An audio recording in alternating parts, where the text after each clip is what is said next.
The further a society drifts from the truth, the more it will hate those that speak it.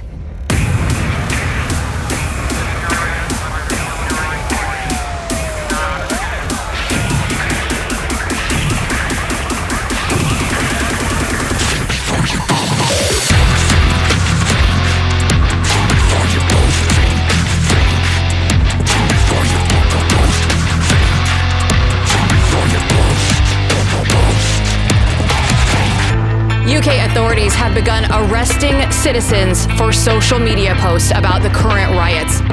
A 55-year-old woman from near Chester was arrested earlier today on suspicion of publishing written material to stir up racial hatred and false communications.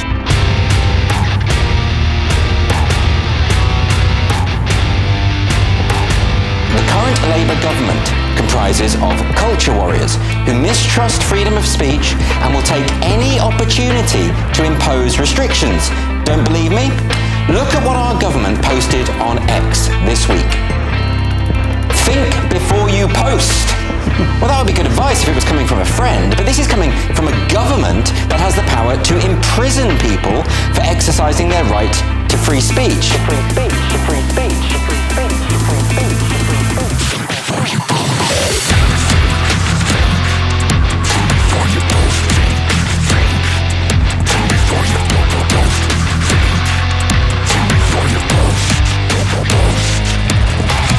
The UK dug up a COVID-era disinformation agency to crack down on citizens posting about the current riots.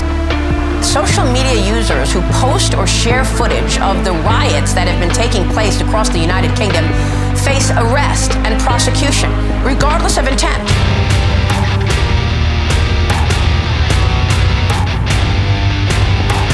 Now, unpleasant tweets had nothing to do with this murder, and yet the actual problem, violent religious extremism, was completely overlooked.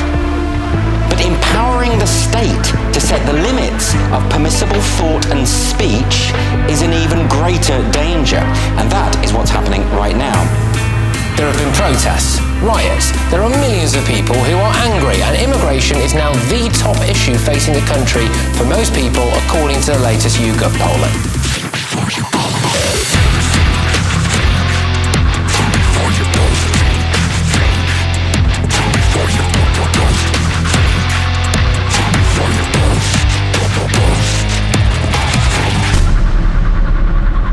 We've got parts of our inner city now that have become completely Muslim dominated.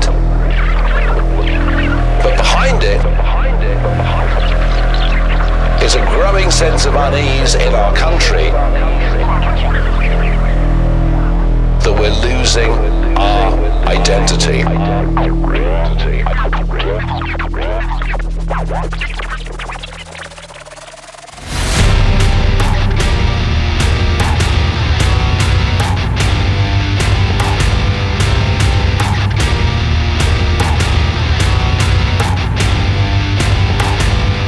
It didn't take long for the new Labour government to find an excuse to bring out draconian measures to crack down on dissent and free speech. They're using it to go after people even just sharing video of riots or any mild dissent, especially around immigration.